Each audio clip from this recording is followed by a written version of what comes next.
Greetings, Geeklings, and welcome back to the Geek Show Inherit. I am YuYu, and I'm almost a little surprised to be saying this, but today we are going to be looking at the trailer for Dark Phoenix. But before we begin, don't forget to hit that subscribe button and ring the notification bell so that you can always be a part of Geek Nation. For those of you who aren't familiar with the character or with the movie, you might not be alone because this movie was pretty tenuous, at least in a lot of fans' minds for a while. It is a follow-up to X-Men Apocalypse, which was definitely not as strong a film as First Class or Days of Future Past. And the actress playing Jean Grey, who becomes Dark Phoenix, wasn't exactly a scene stealer in Apocalypse, although really not much of that movie was a scene stealer. But however, I really enjoyed that run of the X-Men universe. I thought kind of taking it back to First Class, but then showing how they do tie it into the sort of pre-established canon with all the other characters from the earlier X-Men movies was really brilliant. I loved how they handled changing Days of Future Past, especially because they incorporated the use of Wolverine instead of Kitty Pryde, and I know that probably bothered some people, but in terms of looking at the movie universe, they had said it made a lot of sense. But anyway, the point is that I have really enjoyed these movies up until Apocalypse. I didn't hate Apocalypse as much as some people, though probably a lot of it's just nostalgia and also just the hype I had for seeing Young Storm, who's a badass. But it just wasn't the strongest movie, and I honestly wasn't sure if Sophie Turner, is that her name? I don't know. I don't watch Game of Thrones, but I wasn't super impressed with her performance. It was kind of like, oh, I thought Game of Thrones was just a really good actress. Apparently she's great, and that just wasn't the part for her to show it in. So I'm really, really hoping that what we see here inspires me a little bit more, because I felt like she was kind of wooden, and your Jean Grey has to be really top-notch if you're going to do Dark Phoenix. So we'll talk about that a little bit more, and also about the original sort of X-Men trilogy run and how they dealt with Dark Phoenix, and see what we can do with that. But we will start by checking out this trailer. Oh, the house. You think you can fix me? Jean, you are not broken. This is the end. Beautiful friend. The mind is a fragile thing. Takes only the slightest tap to tip it in the wrong direction. Foreshadowing. Charles, what did you do? I had to keep her stable. I protected her. From the truth?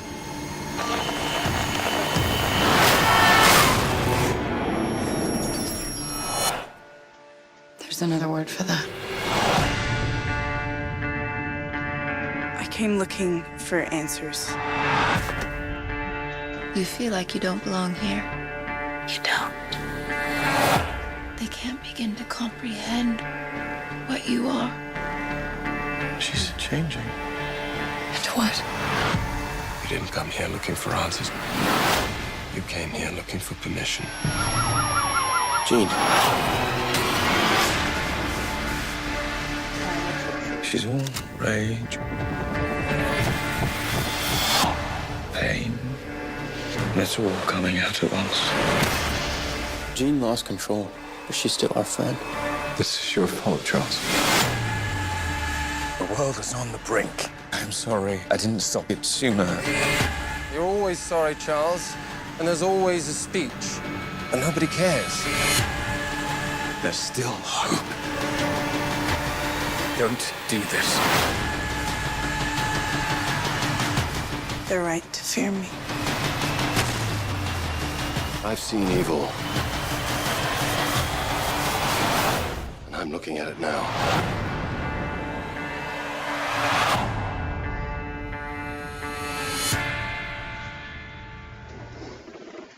Okay, interesting.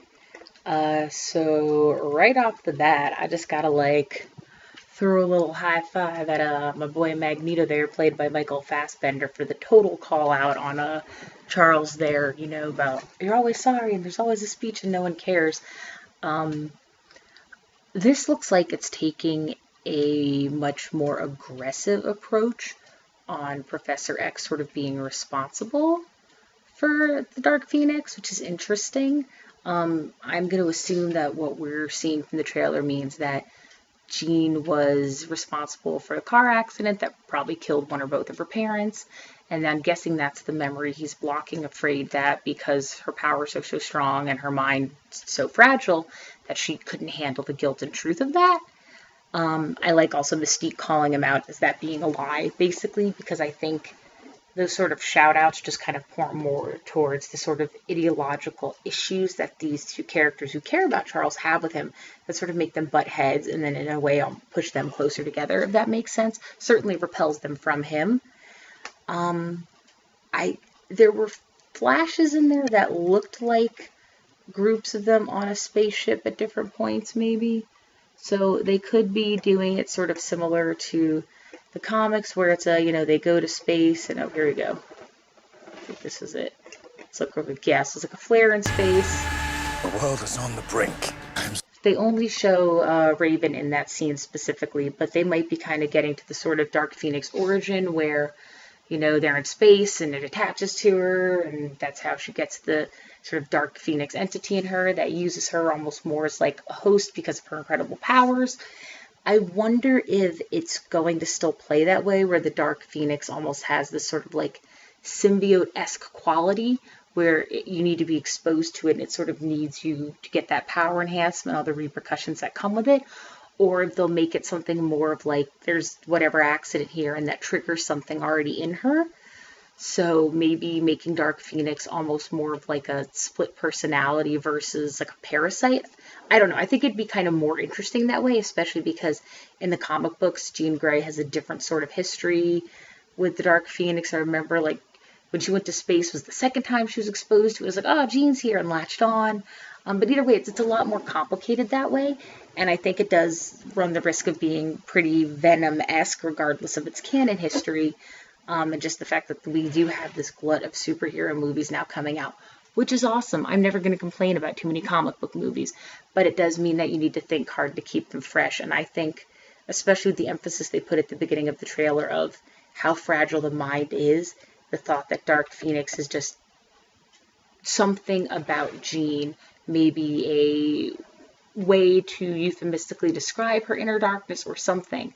I think that would be a much more interesting choice than having it be this outside thing that influences her. That's just me personally. Let's see what else we had in here that was interesting. So obviously we're going to get that origin.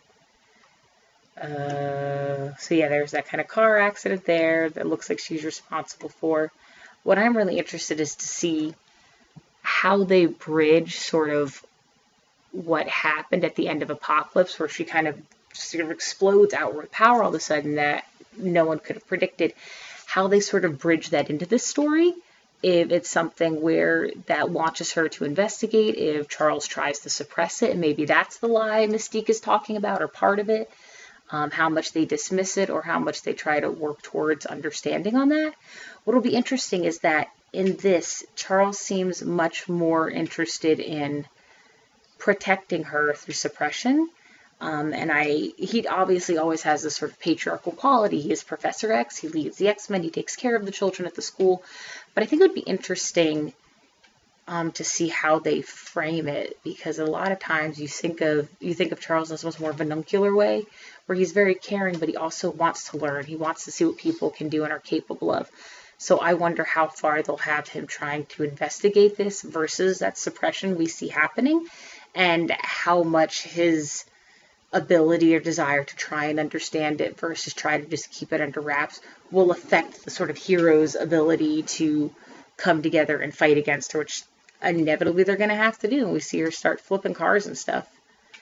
So yeah, we've got the whole team rolls up. Oh, yep, there he is. He's in his chair. He just doesn't get to wear yellow like the rest of the class. I mean, yeah, we're throwing police cars, so clearly we're already on the other line of sort of whatever moral gray area that Jean Grey is in here.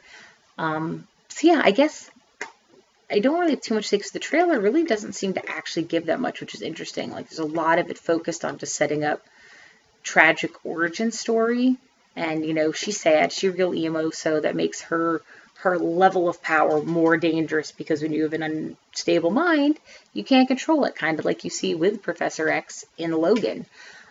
So it will be interesting to see how they decide to determine why she's so powerful, if they try to go in that direction at all, when they try to establish what Dark Phoenix really is, where it comes from, and when they try to establish the timeline between this and Apocalypse, because it's been a few years in terms of movie release time, but diegetically within the world, I'm very curious to see where they place this movie and what happened in any of that gap time, because I think that is going to speak a lot to not just the amount of time she's had for character change, but what the quality of that time might look like to lead to this.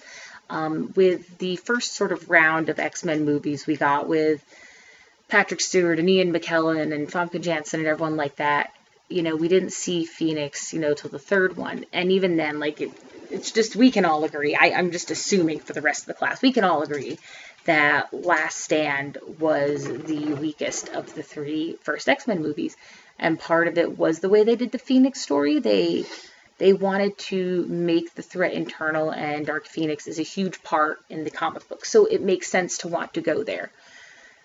But it wasn't necessarily developed in the best way. I personally felt like it was kind of rushed, and it was more done to be like, we want to be sensational and shocking, so we're going to kill Scott, we're going to do, you know what I mean? That's how they kind of developed it. We're going to incinerate Charles, he's just going to poof into dust, foreshadowing for Infinity War maybe. But this story, because it's only the second time we're seeing this character, and she's getting a lot of focus from being a small part of an ensemble, I worry that the same thing can happen again. And I think a big part of that, or avoiding that, is going to involve streamlining the story and the origin for both the character and this darkness inside of her, so that we can just tell that story much more effectively, and it doesn't become something where you're hung up on it. Because I feel like that was the problem in the first one. You're just like, but why did she, but now she's with Magneto, but Scott, what? Wolverine's Mercy killing her? It got very muddy very fast. And I think that we need to see a strong descent from a character who, we got hints at her power in the last one, but she was never really the star of the movie. She was never really that much of a focus. And certainly she didn't steal the scene either in terms of acting or just her role in the narrative overall. So I think that there's going to be a lot of work cut out for them in terms of trying to make this a strong movie. So yeah, I'm interested to see what comes. Hopefully we get some more trailers. I know a lot of these big movies will usually do 2, maybe 3. So hopefully we get another trailer that has a little bit more in it, because I think this one just really wanted us to know it's going to be an origin, but that does not necessarily mean it's going to be good. So hopefully we get some more to look at. I'll definitely try to keep an eye on the news we're getting and see what kind of predictions we can come to. Maybe as we get more information from interviews, set photos, other trailers that come out, revisit some of the comics and try to see what stories they might be pulling from, so we can try to get a guess about what the story's going to be. But in the meantime, I've been YuYu. Thank you for watching, and I will see you Geeklings next time.